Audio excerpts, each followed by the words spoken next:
What's up lads, you're with Budgetmonk and welcome to a new video. In my opinion, this is the definitive Holy Roman Empire patch. It has never been more functional, more of a pleasure, and less gimmicky than ever before. You'll notice when people resort to crazy achievements in EU4, they're always rolling back the patch when using the HRE, because it currently works really well, and by that I mean gimmicks like adding nations outside of Europe to the Empire, that sort of thing, cheesing huge powerful nations into the Empire.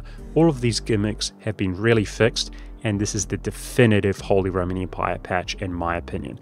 So in this episode, if you look at the western part of the Empire here in the French region, you'll notice that there is no unlawful territory in the Empire whatsoever.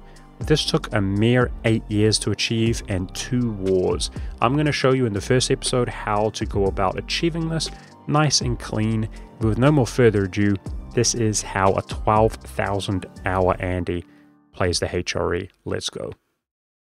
Alrighty lads, let's start off with the estates. So you can do whatever you like. I just highly recommend having over 50 equilibrium with each estate. And what's crucially important, of course, as the emperor, is the reputation from the clergy. I highly recommend spending crownland on military point, as you only begin with a 1 in mil as Austria. And we're actually going to take a general from the nobility, which I recommend, but also sell and seize from that point. So yes, we're only going to take 1 monarch point, which is the one we're lacking the most. Look at that amazing general roll, by the way. And that capital, that money, is going to be crucial. I highly recommend doing exactly that. Now let's talk about diplomacy. What's crucial for the strategy is that you have somebody who is willing to gobble up the southern French provinces in the Provence region. So what often will be the case is that the Pope will help you. You do have an alternative backup, which is Savoy. So we want the Pope to be rival to Provence, which is very likely, and you can ally them on day one. It's also going to circumvent excommunications for the most part, which are quite painful as the Emperor. Now, if the Pope is not rivaling Provence, he may have a militaristic personality type, and if you look at his vital interests, he may still desire the southern French provinces. Alternatively, perhaps Savoy will. If nobody desires Provence's land that you can ally, which is very uncommon, you might just want to start again, or else you're going to have to deviate dramatically from the strategy. However, with that being said, the next priority is Burgundy. Burgundy is basically our real rival here in the beginning of the game, and you're going to want to ally anybody who is basically a rival or an enemy of Burgundy of a significant size. And quite frankly, even random Germans like electors, who typically will be neutral relations, you'll build 10 favors with them pretty quickly, and any help you can get against Burgundy at all, it will be pretty useful, because he does have the tendency sometimes in this patch to ally quite powerful nations such as Aragon or Denmark. So you really want to use your diplomatic power as Austria to pull in as many people as you can to make that as easy as possible. Basically, a third and a much lesser priority, because they typically don't give you that much trouble, is Bohemia. I highly recommend allying Poland in the beginning of the game if possible, because Poland typically will help against, it could be Burgundy, Bohemia, Hungary, and sometimes Venice if you're lucky. He's often friendly with them, but they can also help against Venice. So Poland is also obviously one of the more powerful Europeans in the beginning of the game. And otherwise, guys, we're going to jump straight into the war with Provence. You can see I'm fabricating against Provence, and we will be claiming his Lorraine personal union subject. Alrighty, now you'll notice here that Provence is actually guaranteed by England. However, his initial alliance that he had with France has gone away. And lo and behold, that if you attack a subject of a nation who's being guaranteed, the nation who is guaranteeing them does not also guarantee the subject. Okay, so just throwing that out there. Don't lament if, in fact, England is guaranteeing Provence, just like my game. It's not the end of the world. Now, what's very important and crucial to the strategy before you declare the war is you must ensure that Provence has moved his capital to southern France, which is actually you know, you can see their capital move down to the Provence region. He will do it with 100% consistency. You just need to give him enough time. The only scenario in which that he would not do this early in the game is if the surrender of Maine was to fire instantaneously and he was actually brought into a war against England. With the exception of that, he is going to do it pretty early, like a year or so into the game. You just need to make sure he has in fact done that before declaring the war, or else it's going to be futile. In our case, we're going to call in the Pope here. Provence's diplomacy is moderately strong with Milan and Siena. However, we do actually want to defeat Italians in wars within the first 16 years of the game, and the reason why, well, that's going to be in a later episode. But if in fact you are defeating Milan, Siena, and so on, feel just secretly satisfied with that, that's fine. And another good news to fighting a nation who's moderately strong such as Milan is you get more money from war reparations. So just push hard for these separate pieces. And speaking of pushing hard, we're going to be assaulting this fort in Mulhouse. I highly recommend, if you breach walls, guys, particularly on forts level 1, or lately, a lot of nations will not maintain their capital fort. And by the time you walk onto their capital in a war, they've just recently turned it on and the garrison is often low. If the garrison is around 1500 or lower, like less than a rank 2 fort, and you get the breach status giving them a penalty, I would highly suggest just breaching the walls, assaulting, and you know, basically paying the price. It's just so efficient in terms of time, and I recommend doing that. Otherwise, as you can see, separate peace deals, and let's jump to the victory over Provence here. Okay, so war number 1, giving the occupations in southern France to the Pope. Now, I am playing this run on very hard difficulty, by the way, so this is effectively a very hard difficulty guide. And what that means is I'm able to rival Provence and actually humiliate him here. If you're playing on normal, he's not going to be a valid rival, but trust me, do not take his money. Do not use this war score to take his money, because we're going to actually want to ally him and call him to arms next. Now, the other thing is, notice I gave the Pope 2 provinces when I could have given them more. Do not give them more provinces, more than 2. You will regret it. Just do not give the Pope more than 2 provinces, period, for the whole run. He has to remain with 9 provinces maximum, including his subjects.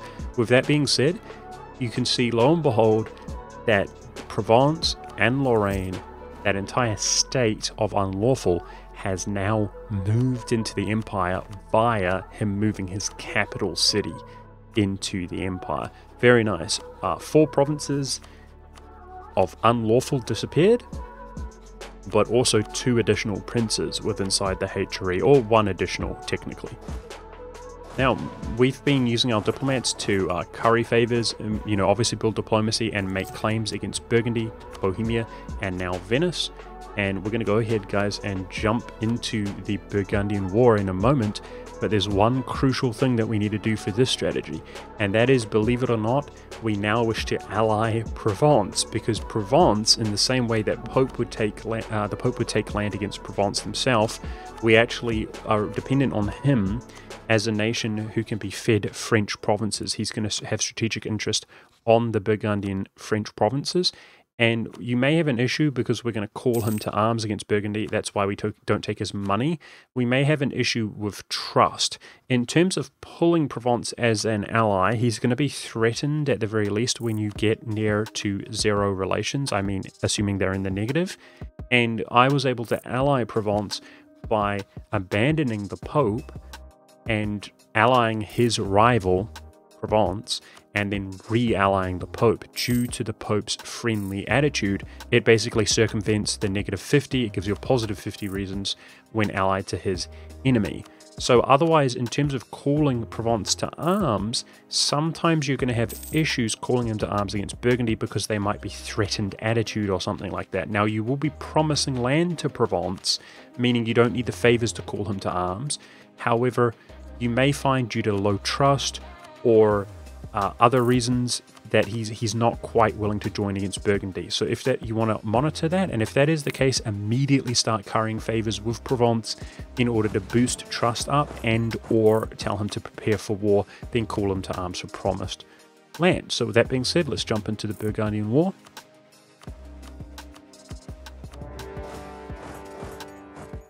Okay guys, Burgundian War, you can see here that he's actually allied to Genoa, similar situation to Provence. That's actually a good thing. Genoa can be somewhat difficult to deal with his tier 3 fort on the coast, especially if you don't have naval superiority, but just be grateful to the fact it's going to help you with the reign in Italy later on. Genoa, we can check him off the list.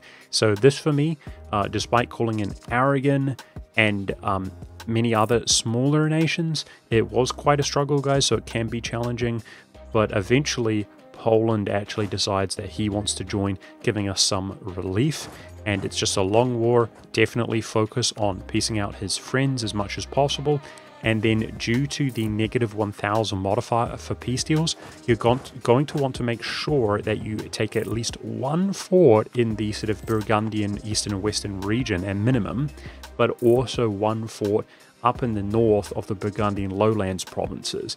So with that being said, let's skip this war and jump to the peace deal. This was a hard fought and long war, guys, so don't feel bad if you're struggling with it yourself, as long as you can pull it off.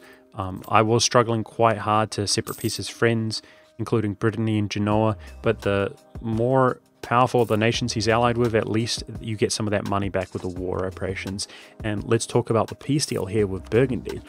We're going to go ahead and eliminate his capital by giving Provence the occupation, and just like the situation with the Pope and southern France with Provence, you're going to give him an additional province, which is going to basically relocate his capital, but it will not move to the isolated province in western Burgundy. And by also releasing the nation of Picardy, it is going to force his capital in to the empire.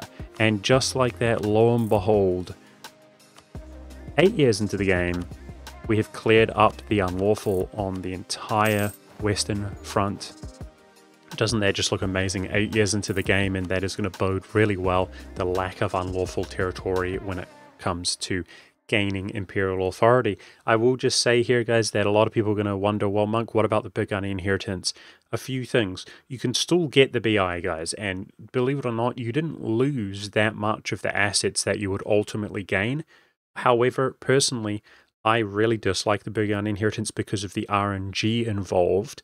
It's just not that likely to go to you. Some people would save scum it. I opt to not play in that kind of manner. You're welcome to do it, but I do warn you that if you want the Burgundian inheritance to go to you and you're willing to save scum it, well, even then, you're not going to have it occur 8 years into the game.